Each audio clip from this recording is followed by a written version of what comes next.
Thank you very much, Mr. Chairperson. Ladies and gentlemen, good morning. It is my great honor to have an opportunity to be a speaker of a plenary lecture.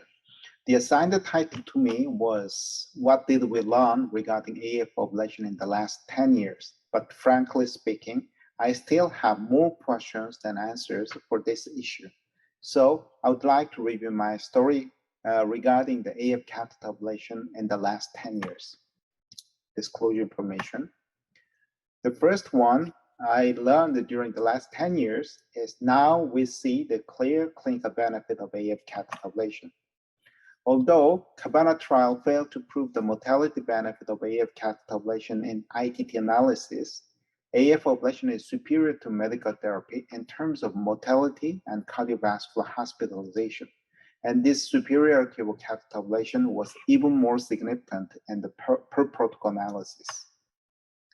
In the sicker patient group of HFrEF, heart failure with reduced ejection fraction less than 35%, catheter ablation is clearly superior to medical therapy in terms of mortality.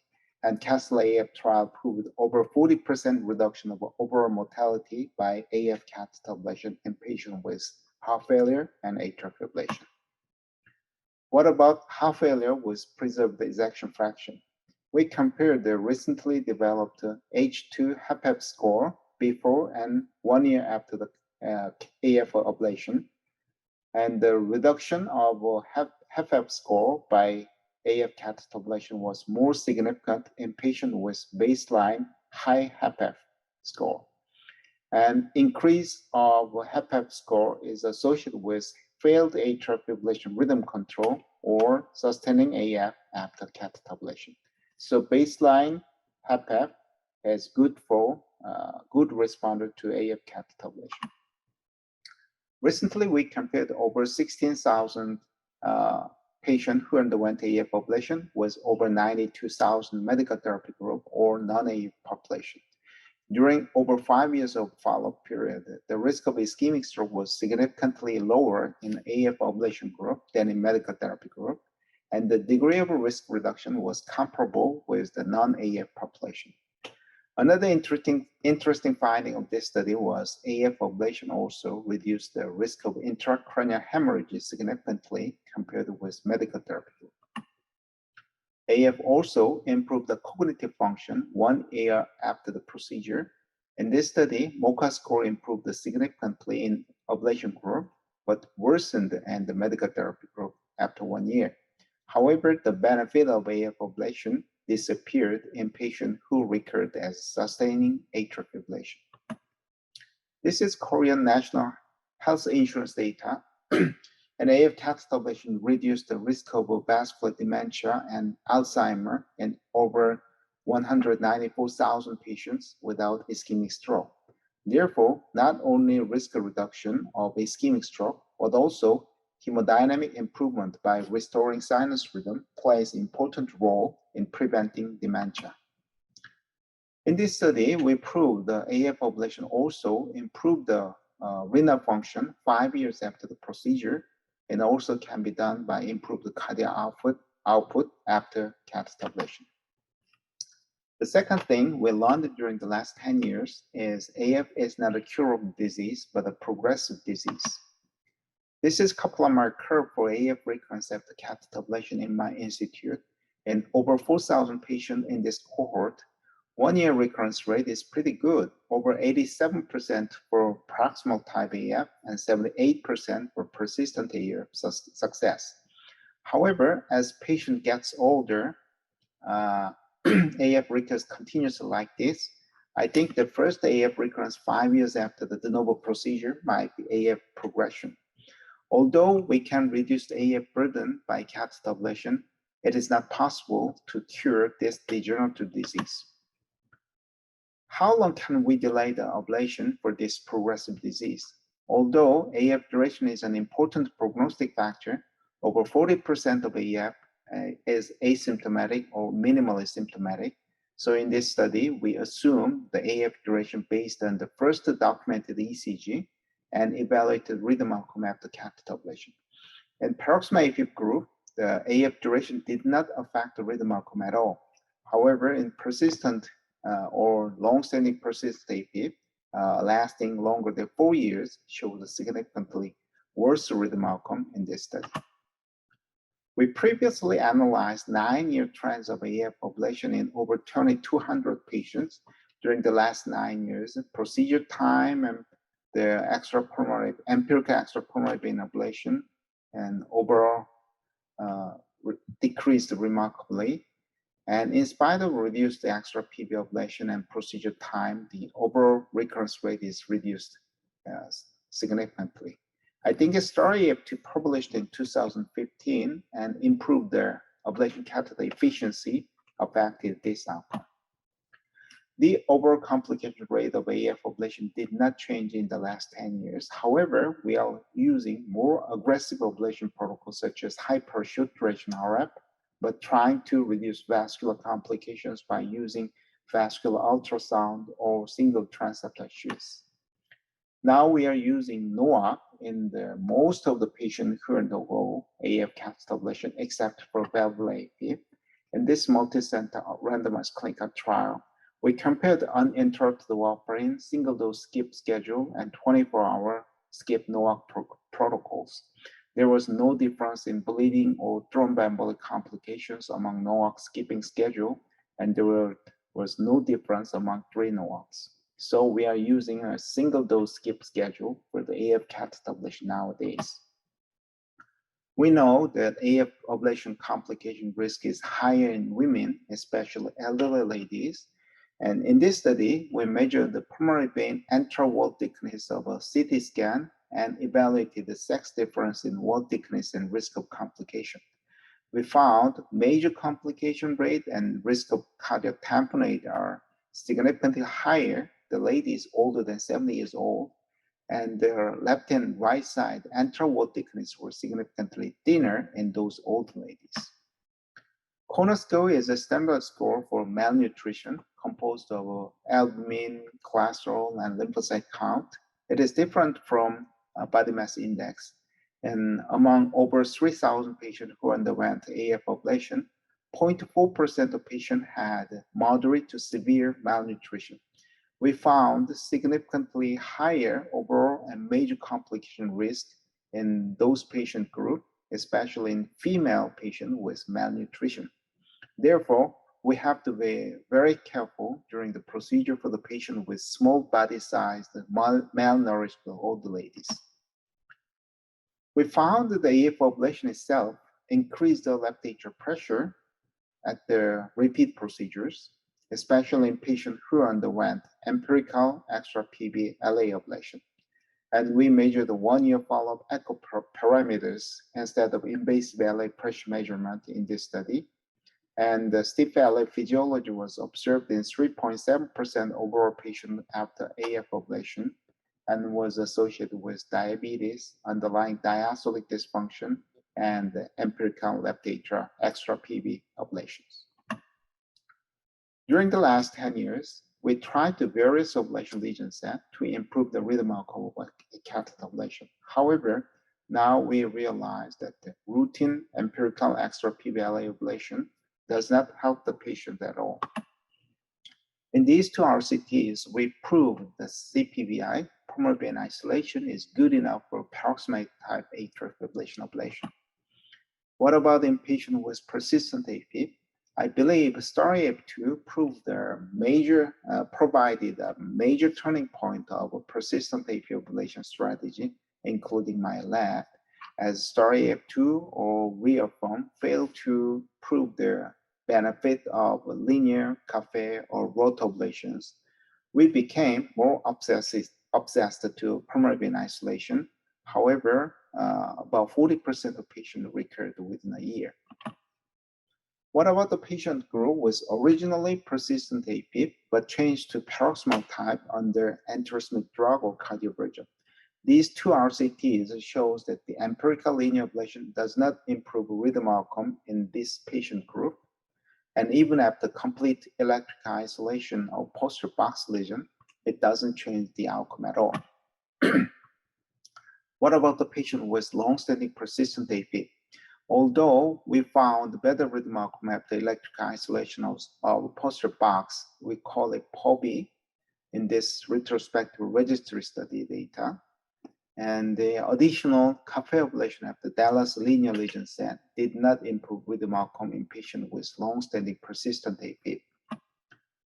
We know that posterior inferior line has a risk of esophageal damage. Therefore, we achieved the POBI by touch of ablation inside the left posterior wall after the lines in this multicenter randomized clinical trials. In this POBI trial, 73% of included patients were in long-standing persistent AFib state. There was no benefit of additional posterior box isolation in persistent AFib ablation. We just submitted another randomized clinical trial evaluating the value of POBI in the reduced second ablation procedure. Unfortunately, POBI still did not improve the rhythm outcome of a redo procedure. In the last 10 years, we also realized that not only are there more complications in women, but also rhythm outcome is worse than in men.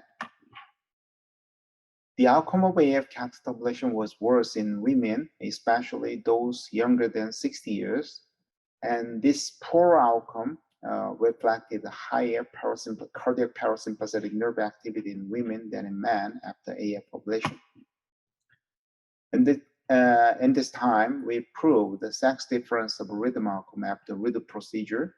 And in Cox regression analysis, worse rhythm outcome of a redo procedure was independently associated with women, non-proximal atrial fibrillation, and extra PV triggers.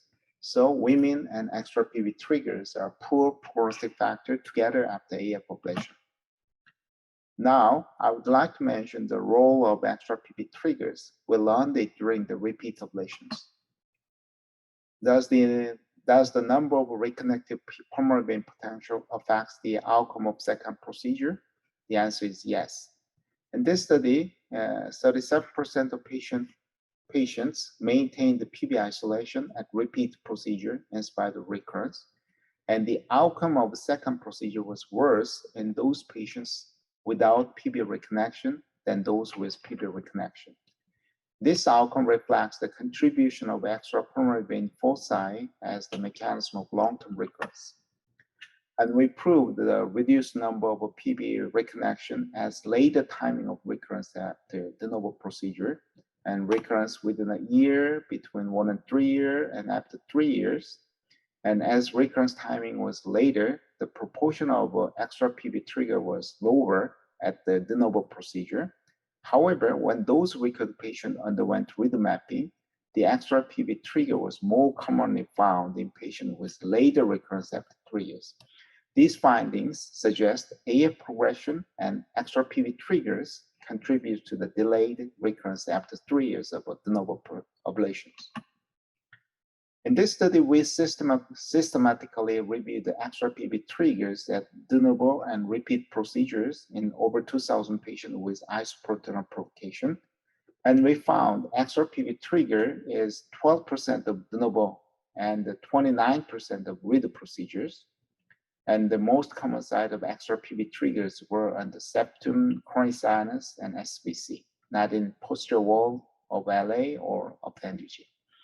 More importantly, over 30% of extra PV foci mapped at the redo procedure matched with previously done empirical ablation sites. 1/3 of extra PV trigger in redo procedure matched with previous ablation sites.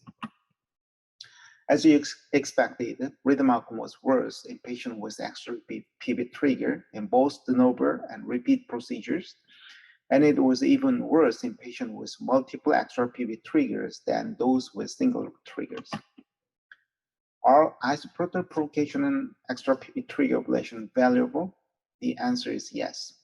Professor Young Kim's group conducted a randomized clinical trial, and the rhythm outcome was better after extra PV trigger ablation. We also compared the isoprotein provocation and trigger ablation versus just finishing the case without isoprotein provocation. And provocation and ablation improved the rhythm outcome in this study. However, rhythm outcome was still worse in patients who showed extra PV triggers in spite of additional ablation.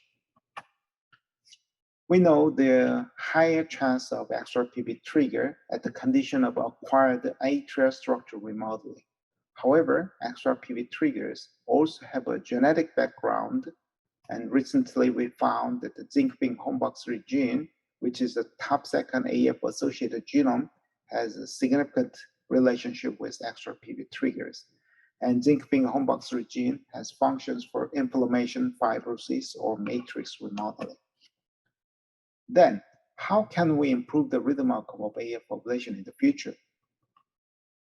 We previously reported the 35-watt endurance ablation is better than 25-watt electrical PV isolation, and mesh-type tip ablation catheter also improved the AF ablation outcome.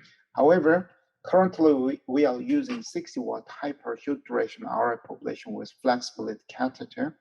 When we compare the 60-watt hyper short duration with conventional 35-watt after propensity score matching, and rhythm outcome and complication rates did not differ.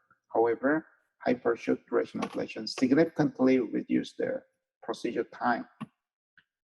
Then, how different between hyper short duration versus cryoballoon ablation? In this CRAFT RCT, we found no difference in the rhythm outcome in patient with proximate PIP, but even shorter procedure time with cryoballoon ablation than hyper short duration ablation. However, the complication rate was marginally high in cryoablation because of 2% risk of a right framing paralysis. In the last 10 years, we failed to improve the rhythm outcome of a persistent AF ablation by changing the lesion set, hyper short duration RF, or cryo. Therefore, we tested the efficacy of computerized modeling guided AF ablation in their randomized clinical trial manner. This is protocol. At the beginning of the procedure, we acquired the voltage map after restoring sinus rhythm by cardioversion. Then we integrated clinical voltage map to AF modeling, induced the virtual AF, and then localized dominant frequency site. By improving the computation power, we can generate the dominant frequency map within 30 to 40 minutes during PV isolation procedure. And after the procedure, dominant frequency information is given to the operator for the additional DF ablation. Based on this protocol, we randomized 170 persistent AF patients to modeling guided ablation group versus empirical ablation group. If I make a long story to be short, we conducted additional DF ablation after PV isolation in DF ablation group, and this group shows a significantly better rhythm outcome than in empirical ablation group. Another important issue might be the pre-selection of poor responders. Now we are using the AI, artificial intelligence algorithm, to pre-select the poor responders, and just started the prospective randomized clinical trial for decision-making for AF ablation candidates. The role of AI is to substitute useful invasive parameters with non-invasive clinical parameters to predict AF ablation outcome. So this is in conclusion, ladies and gentlemen. AF catheter ablation in heart failure is beneficial in heart failure control, stroke prevention, cognitive function, or renal function. AF is not a curable disease, but the long-term outcome of ablation has been improving. Women have higher risk of complication and recurrence after ablation. No more empirical extra PV LA ablation is justifiable. Non-PV triggers with genetic background might be their next target, and hyper short duration RF and the cryoballoon ablation reduce the procedure time remarkably. And the pre-selection of a poor responder is an important issue. Thank you very much for your attention, and I would like to express my gratitude to all my team, colleagues, and ex-fellows and collaborators. Thank you very much.